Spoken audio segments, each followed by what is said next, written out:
Quais são os erros, os equívocos mais comuns quando a gente pega um laudo avaliando um LTCAT ou até mesmo pelas dúvidas que os profissionais eles trazem? Quais são os equívocos mais comuns? Ou a própria empresa, você vai fazer um diagnóstico, uma auditoria, né? Por exemplo, eu presto serviço de consultoria, eu faço diagnóstico em empresas no que diz respeito à tributação de SST, e a aposentadoria especial é um desses pilares da auditoria. E aí uma situação muito comum, né? Então já vou trazendo o primeiro ponto aqui, é a questão da empresa ela não elaborar LTCAT ou ela não apresentar quando for necessário. A empresa está passando por um processo de fiscalização ou recebeu uma solicitação de apresentação e ela não apresenta. Então esse é um erro, é um equívoco que acontece. A empresa ou ela não elabora ou ela não apresenta quando necessário. Então é muito importante a empresa ter essa clareza que ela precisa ter, elaborar e manter atualizado o laudo técnico das condições do ambiente de trabalho. Da empresa não ter LTCAT. Você chega lá, a empresa, ou ela tem, é uma situação talvez a mais comum que a gente tem aqui, a empresa tem LTCAT, mas que não fala de aposentadoria especial. O LTCAT fala de insalubridade e periculosidade. Essa situação é muito comum, e é um equívoco muito grave.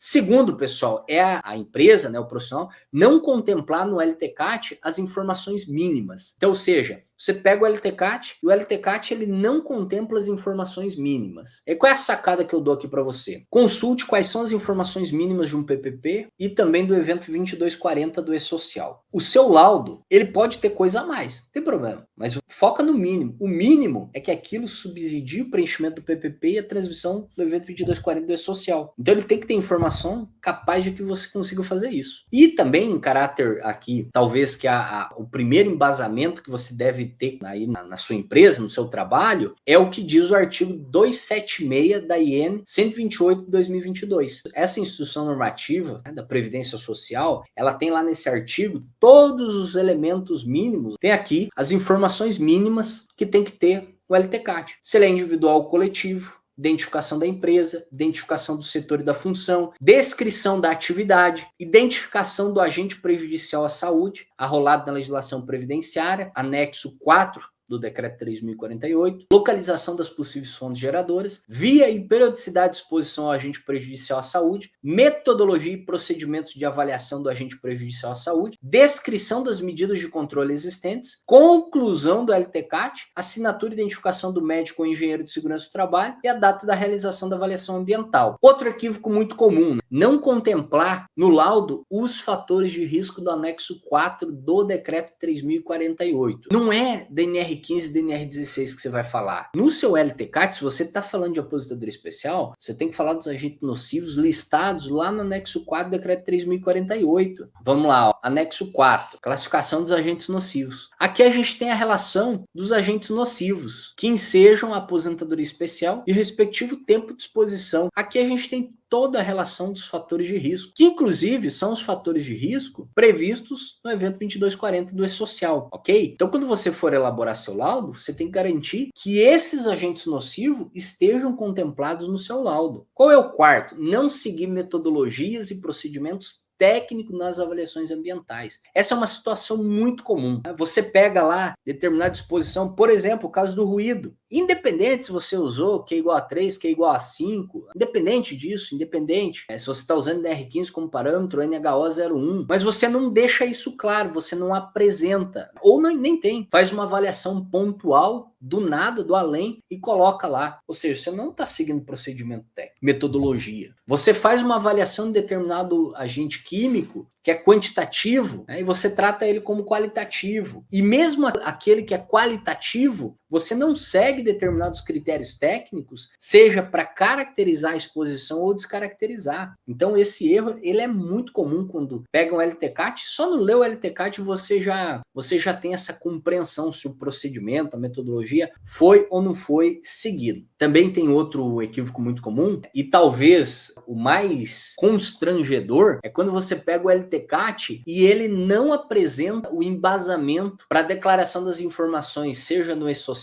na FDRINF ou no PPP, ou para o recolhimento do adicional para o FAI. Então, ou seja, é um LTCAT inconclusivo, ou a conclusão que ele tem não é suficiente para que você consiga ou preencher um PPP, ou enviar o evento 2240, o evento 1200, o evento R2010 ou R2020 da FDREINF. Então, esse é um equívoco aí muito comum também em uma avaliação aí de LTCAT, beleza? Um outro equívoco também crítico quando a gente avalia um LTCAT é o LTCAT com dado divergente em relação às condições ambientais existentes. Ou seja, você pega um LTCAT e ele não é condizente, ou seja, ele não apresenta conformidade. Inclusive, pessoal, tem a IN 2110. A IN 2110 é uma IN da Receita Federal. E a IN 2110 da Receita Federal, ela aborda sobre alguns procedimentos adotados pela Receita Federal. E tem até aqui, ó, deixa eu compartilhar aqui com vocês, eu vou até fazer questão de mostrar um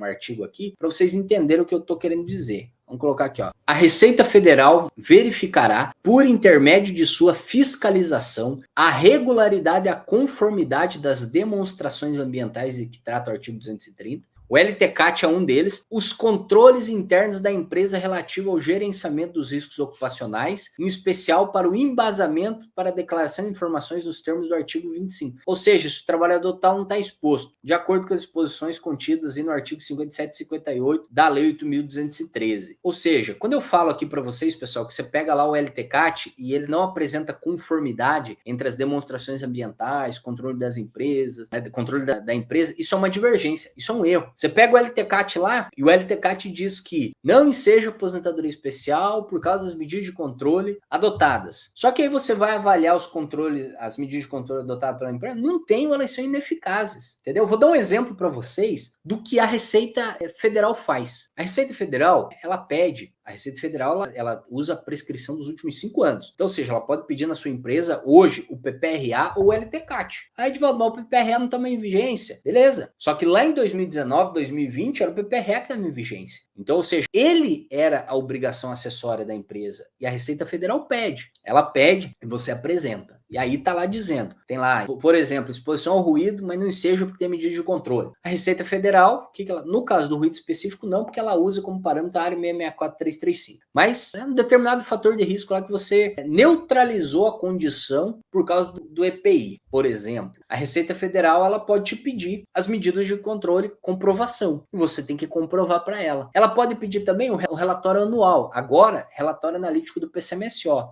Por quê? É uma situação muito comum. A empresa diz, está lá no laudo que não enseja aposentadoria especial, só que lá no relatório analítico, né, ou antes o relatório anual, diversas alterações. Ou seja, não há convergência entre as informações. Ou seja, os seus controles internos, eles não justificam aquela descaracterização de exposição que você colocou no seu laudo. Então, ou seja, essa é um equívoco também muito crítico no laudo, entendeu? Laudo com dados divergentes. Quando a gente compara esse dado com demais demonstrações ambientais. Um exemplo, PCMSO, PGR, relatório analítico do PCMSO. E por fim, sétimo erro aqui, não sei se vocês foram se dando conta, mas passei até aqui 6 erros para vocês que são cometidos. Sétimo é não manter LTCAT atualizado. O LTCAT, pessoal, ele não tem validade. Você tem que manter ele atualizado. Aí esse artigo 279, ele nos traz essa clareza do que é alteração, mudança de layout, substituição de máquina ou de equipamento, adoção ou alteração de tecnologias de proteção coletiva